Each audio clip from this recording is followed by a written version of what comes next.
So good morning friends. Yesterday we have saw some problems based on remainder theorem and polynomial theorem. Today we are going to discuss same type of problems, but the difficulty level will increase. How to solve that type of problem, that is going to be discussed today here. So let's discuss how to find out remainder. How to find out remainder of given term. Remainder, how to find out. How to find out remainder. How to find out remainder of given term.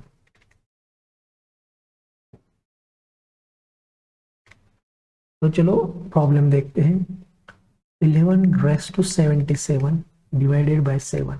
तो हमें क्या करना है, इसका reminder find out करना है. तो yesterday हमने क्या देखा था, डिनोमिनेटर की जो टर्म है उसी के नजदीक हमें न्यूमरेटर के टर्म को कन्वर्ट करना पड़ता है. तो 11 को हम 7 + 4/7 ऐसे लिख सकते हैं. तो according to the polynomial theorem 7/7 ये कंप्लीट डिविजिबल होगा. तो बाकी क्या बचेगा, 4/7, 4 का रेज़ टू 77 होगा. तो हम इसको ऐसे लिखेंगे कि न्यूमरेटर की टर्म है ना, डिनोमिनेटर की टर्म से रिलेट होनी चाहिए. तो ये एक्सप्रेशन 2^2 ऐसे लिख सकते हैं.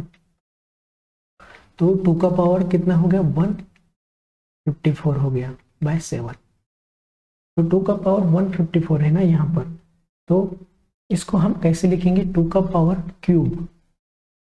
रेज़ टू 51 × 2/7 ऐसे लिख सकते हैं. 2 154 को हम इसको इस टर्म में लिख सकते हैं. 2 है ये. तो 3 × 51 कितना आएगा, 153. और ये 2 है. तो 2 154 डिवाइडेड बाय 7 आएगा. तो 2 को कैसे लिख सकते हैं हम, 8 रेज़ टू 51 × 2/7. तो 8 को हम 7 + 1 रेज़ टू 51 × 2/7 ऐसे लिख सकते हैं. ये तो कंप्लीटली डिविजिबल है according to the polynomial theorem. और बचेगा क्या, 1 बचेगा, 1 रेज़ टू 51. रिमाइंडर 1 ही होगा × 2/7. तो रिमाइंडर क्या आएगा, 2 आएगा इसका रिमाइंडर. ये पॉजिटिव रिमाइंडर है. तो निगेटिव रिमाइंडर कितना आएगा, 2 - 7 यानी -5. ये निगेटिव रिमाइंडर है. तो समझ में आ गया ना. ये एक्सप्रेशन हम कल देख रहे थे, लेकिन कुछ टेक्निकल प्रॉब्लम की वजह से ये प्रॉब्लम हम कर नहीं पाए. तो कुछ बात नहीं, आज हमने ये देख लिया है कैसे फाइंड आउट करते हैं. तो कुछ और प्रॉब्लम्स हम देखेंगे, आज डिस्कस करेंगे रिमाइंडर थ्योरम की. तो चलो let's discuss problems. 8^99 divided by 7. तो इसको कैसे कन्वर्ट कर सकते हैं, 8 को डिनोमिनेटर के फॉर्म में 7 + 1 रेज़ टू 99/7. तो रिमाइंडर क्या हो गया, 1 आ गया रिमाइंडर. ये पॉजिटिव रिमाइंडर होगा. और निगेटिव रिमाइंडर क्या होगा, 1 - 7 - 6. ये हो गया निगेटिव रिमाइंडर. चलो और एक एक्सप्रेशन देखते हैं. 11 × 13 × 17 डिवाइडेड बाय 6. तो इसका रिमाइंडर फाइंड आउट करना है. तो 6 1 ज़ा 6, 6 2 ज़ा 12. तो इसका रिमाइंडर कितना होगा, -1, ये +1 और ये -1/6. तो 1/6. तो रिमाइंडर कितना आ गया, 1 आ गया. रिमाइंडर 1 आ गया.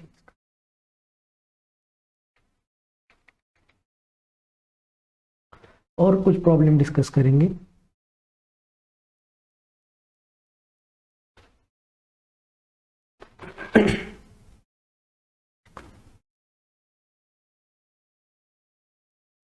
नाइन, इसका भी हमें रिमाइंडर फाइंड आउट करना है, 7. तो इसको हमें 9 को 7 के फॉर्म में कैसे कन्वर्ट कर सकते हैं हम, 7 + 2 रेज़ टू 100 डिवाइडेड बाय 7. तो according to the polynomial theorem 7/7 ये कंप्लीट कैंसल आउट होता है, कंप्लीट डिविजिबल होता है, तो इसको हमें निगलेक्ट कर देना है क्योंकि ये कंप्लीटली डिविजिबल हो गया है। तो बचेगा क्या, 2⁻100 डिवाइडेड बाय 7। तो हमको 2 को ऐसे लिख सकते हैं, ये 2 का पावर 99 हो गया और 2 का पावर 1 यानी 8 का पावर 33 इंटू 2/7। तो इसको कैसे लिखेंगे हम, 7 + 1⁻33 इंटू 2/7। तो ये पॉलिनोमियल थ्योरम के अकॉर्डिंग ये कंप्लीट डिविजिबल होगा और बाकी बचेगा 1⁻33 इंटू 2/7 यानी 2/7। तो रिमाइंडर कितना होगा, 2। रिमाइंडर हो गया 2 हो गया इसका रिमाइंडर।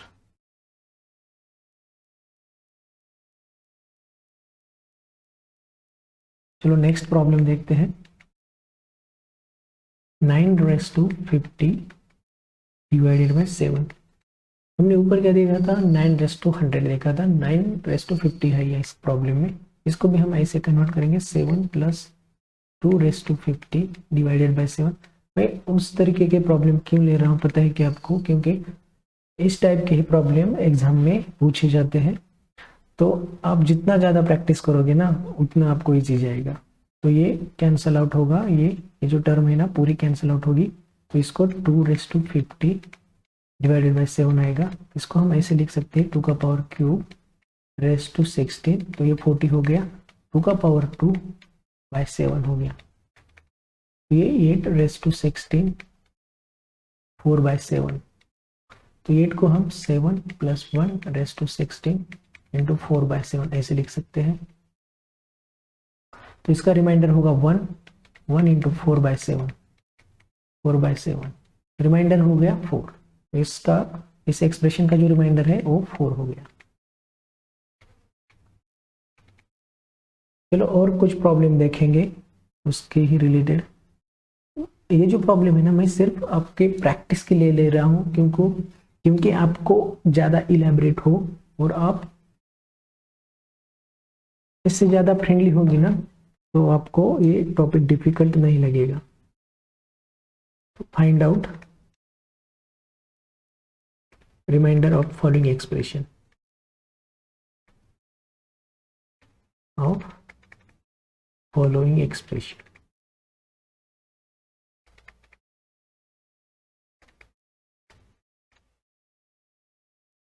क्या एक्सप्रेशन है पहले प्रॉब्लम में, 5⁻100 डिवाइडेड बाय 7।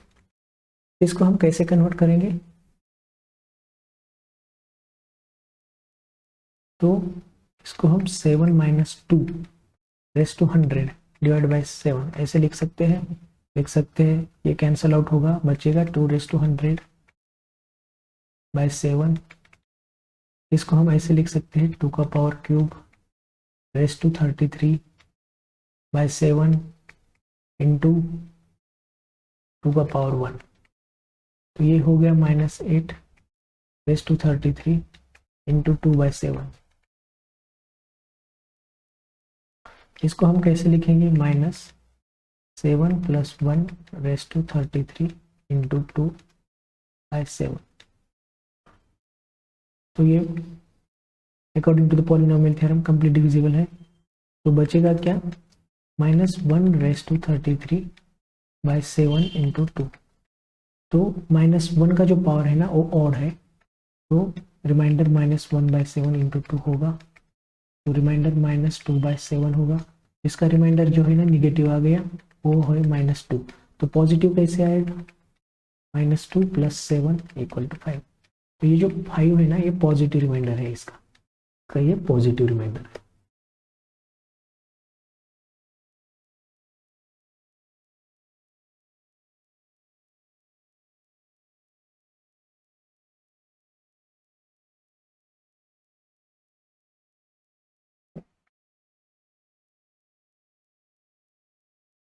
सॉरी यहाँ पर प्रॉब्लम हो गया है। ये जो यहाँ पर है ना, ये -2 का पावर 100 है और ये इवन पावर है, इवन पावर है, ये इवन पावर है, तो ये प्लस आएगा, ये प्लस आएगा, ये एक्सप्रेशन, ये भी प्लस होगा, ये भी प्लस होगा, ये भी प्लस होगा, और ये भी प्लस होगा, ये भी प्लस होगा, ये भी प्लस होगा, तो रिमाइंडर पॉजिटिव आएगा 2, और ये निगेटिव 5 होगा, ये निगेटिव 5, ये निगेटिव 5 होगा। समझ में आ गया ना? ये -2 का पावर 100 है और वो इवन है, इसलिए ये +2 होगा, और ये एक्सप्रेशन आपको पता है। तो चलो और एक प्रॉब्लम देखेंगे। 3 का पावर 50⁻⁷, इसको कैसे लिखेंगे हम?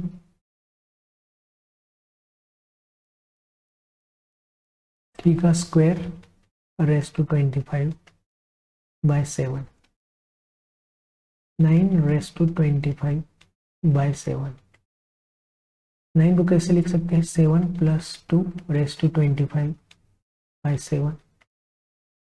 ये कंप्लीटली डिविजिबल है according to the polynomial theorem. 2⁻25/7, इसको ऐसे लिख सकते हैं 2 का क्यूब 8 × 2/7। इसको हम ऐसे लिख सकते हैं, 2 का पावर 25 को हम इस एक्सप्रेशन के फॉर्म में लिख सकते हैं। तो कितना आ गया? 8⁸/7 × 2, ये 7 + 1⁸8 × 2/7। तो ये कंप्लीट डिविजिबल होगा और इसका रिमाइंडर 1 होगा, तो 2/7। तो रिमाइंडर क्या हो गया? 2 हो गया। रिमाइंडर कितना आता है इसका? 2। इसका रिमाइंडर 2 आएगा। समझ में आ रहा है ना आपको? बहुत ही इजी तरीके से मैं बता रहा हूं।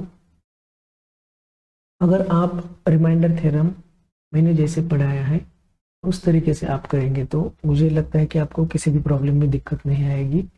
और आप अगर पूरा मन लगाकर ये टॉपिक मेरे वीडियो से देखेंगे, और आपको दूसरे प्रॉब्लम देखने की भी ज़रूरत नहीं है, क्योंकि मैंने मल्टीपल प्रॉब्लम और अच्छा तरीके से प्रैक्टिस भी ले रहा हूँ आपके। तो find out the remainder of following terms,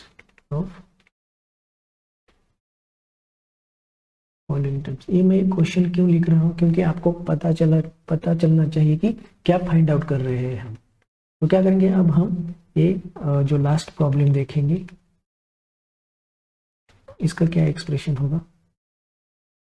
तो 3 का स्क्वायर 125/7। इस टर्म को हम ऐसे कन्वर्ट क्यों कर रहे हैं आपको पता है ना? क्योंकि न्यूमरेटर को डिनोमिनेटर के पास लाना है हमें। तो ये 9⁻125 हो गया /7। 9 को हम 7 + 2⁻125/7 लिख सकते हैं।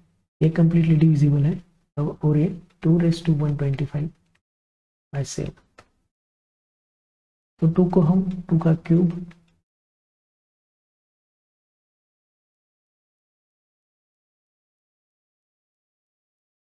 /7, और ये 2 का पावर 2 ऐसे लिख सकते हैं। तो 8 का पावर 41/7 × 4 ऐसे लिखेंगे, और इसको 7 + 1⁻41/7 × 4 ऐसे लिख सकते हैं। According to the polynomial theorem ये कंप्लीटली डिविजिबल है। इसका रिमाइंडर 1 आएगा, 1 × 4/7। तो रिमाइंडर क्या हो गया? 4 हो गया। रिमाइंडर क्या हो गया इसका? 4। ये पॉजिटिव रिमाइंडर है, और निगेटिव क्या आएगा? -3। ये निगेटिव रिमाइंडर। तो इस तरीके से डिफरेंट प्रॉब्लम के हम रिमाइंडर फाइंड आउट कर सकते हैं। सिर्फ आपको क्या पता होना चाहिए कि ये रिमाइंडर थ्योरम क्या बोलता है और ये पॉलिनोमियल थ्योरम। इस 2 थ्योरम पे पूरा रिमाइंडर के प्रॉब्लम हम निकाल सकते हैं। तो थैंक यू वेरी मच। मुझे लगता है कि आपको समझ में आ गया होगा पूरा टॉपिक।